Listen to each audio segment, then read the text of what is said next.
Alright guys, good morning. Welcome back to our channel. I'm Lee and Betty is behind the camera right now.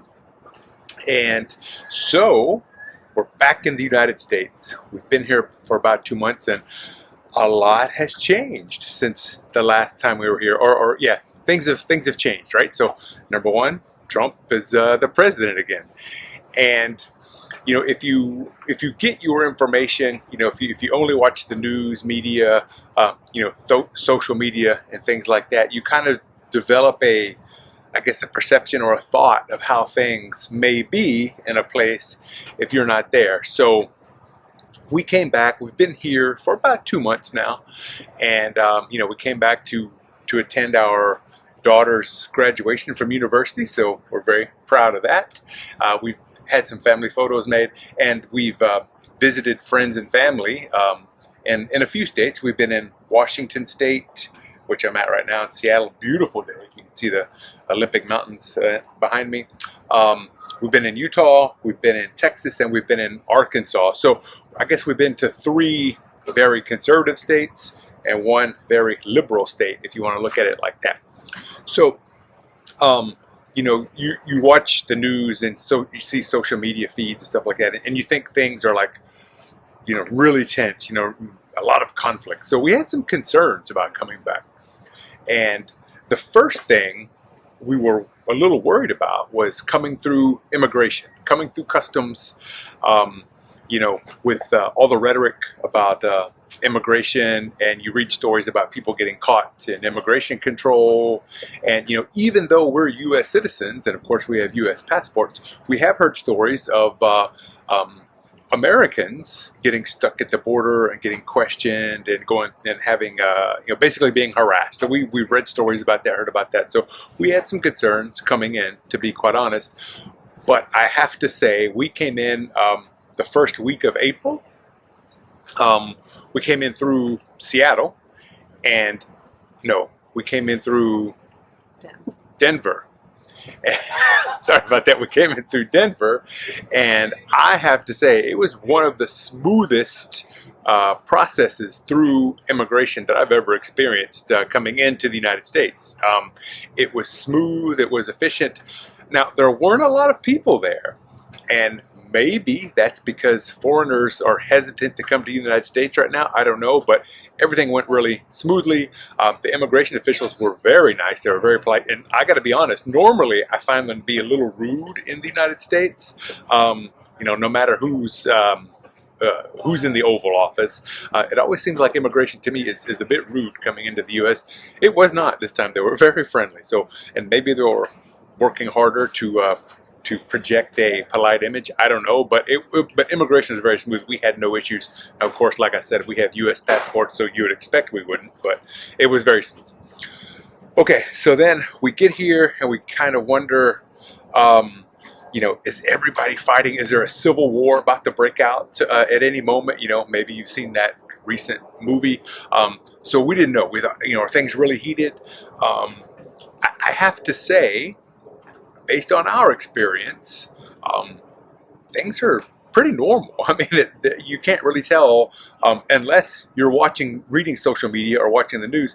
You probably don't even know who's in the Oval Office. You wouldn't know. If someone just transplanted you here and said, "Welcome to the United States," you wouldn't even know who the president is. That's our experience. To be honest with you, people are friendly. Everybody seems to be getting along. We've witnessed no increased tensions or anything like that. The nice things about being in the United States are still here. People are overly nice, and that's, something you don't really experience a lot sometimes in Europe, or just people walking up and asking you how your day's going. People do that. And, a funny thing, we were out to eat a few weeks ago here in Washington, and we're at this restaurant, and we'd never been there before. And an older gentleman walks up to us. He's walking out, and he just walks up to us. We're waiting to place our order, I think, and he goes, "You guys ever eaten here before?"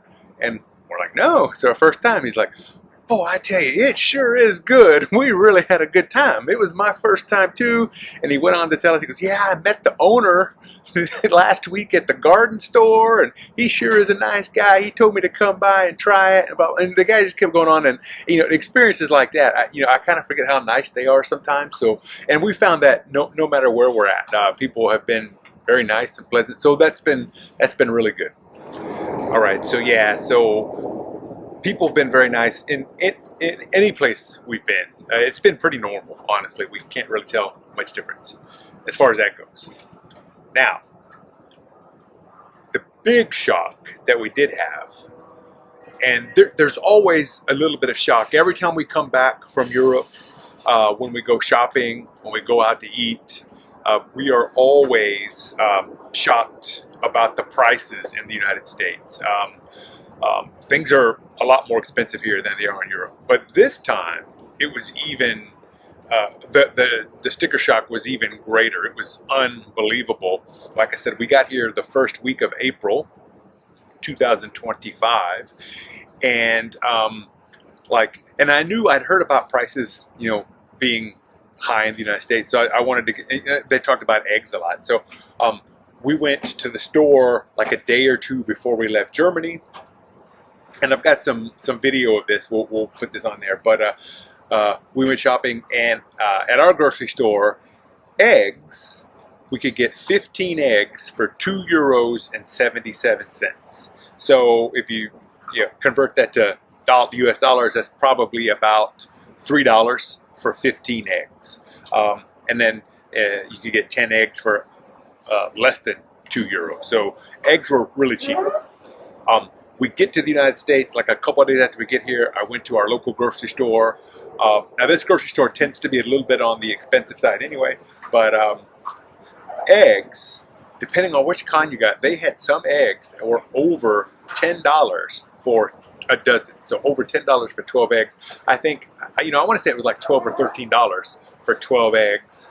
They weren't all that expensive, but they were definitely a lot more expensive here than they were in Germany, right? So eggs were super expensive, and gas, gas is more expensive in Germany, in Europe, typically a lot more expensive. But when we came back here, we found that the price, it wasn't equal, but it wasn't, the difference wasn't as great as we normally see it. So we were, the sticker shock was there. When you go out to eat in the United States, I mean, it just kind of like blows you away at some of the prices. And like I said, that's been going on. That's been kind of the trend for at least the last 15, 20 years that we've noticed. But this time it was even more so. Now, the good news is that prices seem to be going down. They've stabilized a bit, and they're still expensive. So I looked this up, and I think the average cost for a dozen of eggs in the United States right now is around $5. So still pretty expensive, but not nearly what it was 2 months ago. Gasoline is going down. I've read that that for fuel, for gas and diesel, and this is the big holiday weekend in the United States. It's our Memorial Day weekend, by the way. I read that the average price of gas in the United States is lower this Memorial Day weekend than it's been in many years. So those are some of the good things, right? So, but prices are always typically more expensive in the United States, but they were more so this time. And to go along with those expensive dining prices that you experience in the United States, the tip culture is still out of control, in my opinion. I mean, you cannot get anything really without being asked for a tip. And they always ask you for the tip before you receive your service. So in my opinion, tipping is something that you give for good service, and the better the service, the more you're going to tip. But most of the times, or a lot of times, they ask you for a tip before you even get your service. You don't know if it's going to be worth a tip or not. Even if someone just poured you a cup of coffee from a counter, they're going to ask you for a tip. That really, to me, that's annoying. And I think a lot of my fellow Americans are getting annoyed by that too. But the tipping culture really blew us away. The other thing that we're always reminded of when we come back to the United States is how car dependent it is here. You could live in Europe, you could live in Germany, and you don't necessarily have to have a car. here in the United States, you pretty much have to have a car if you're going to go anywhere. Some cities, like Seattle, you can get by without a car. But if you're going to travel anywhere outside of the city, you absolutely need a car. And so you have to have a car. And then that brings us back to driving. The other thing that we're always have a little bit of shock with when we come back to the United States is how people in the U.S. just don't follow the rules of driving, and it just it blows my mind how hectic traffic is. And we thought it was just because it's busy here in Washington along the Puget Sound corridor between Seattle, Tacoma, Everett, Olympia. There's millions of people living here. We thought it was just because of that, but actually, we drove down to Utah, and Utah, the drivers we found to be very aggressive, a lot of traffic, and again, no one really follows the rules. They pass on the right, whatever. Things you just don't see very often in Europe or in Germany anyway. But I tell you, so we thought Washington was crazy, we thought Utah was crazy, but I tell you, Texas took the cake on the wild driving. We went into Dallas, and it was just complete mayhem. First of all, the traffic was extremely thick, a lot of cars on the road, and then they just drive. Anything goes, it seemed like. I mean, they were weaving in and out, passing on the right, passing on the shoulder. It was crazy. It seemed very unsafe to me.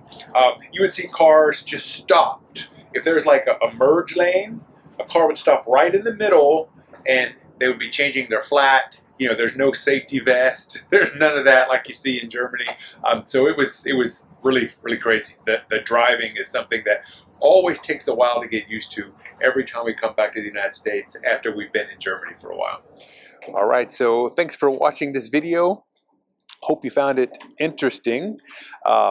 We will be heading back to Germany in a couple weeks, and we're excited to get back to our house.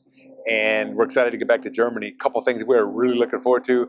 I can't wait to go to a bakery and get a nice loaf of bread and some good some good pretzels, and the other delicious treats from the bakeries. I'm looking forward to some good German beer, to be honest with you, and we're looking forward to going out to a nice meal in a beer garden somewhere, an outside setting, and not feeling like I have to mortgage my house to be able to afford the meal. So those are some of the things we're looking forward to. And of course, traveling and exploring Germany and Europe. We can't wait to start doing that again. So thanks for watching. If you like this video, give us a thumbs up and leave us a comment. Have you been to the United States? Do you live in the United States? Have you experienced any differences since President Trump came back in office? Are you a European, and are you hesitant to come back to the United States now because some of the stories we've heard, or wherever you're from, whatever part of the world you live in, are you more hesitant to come visit the United States now because of the current political climate? Let us know what you think. Let us know what your experiences are in the U.S., and we'll see you next time. Thanks.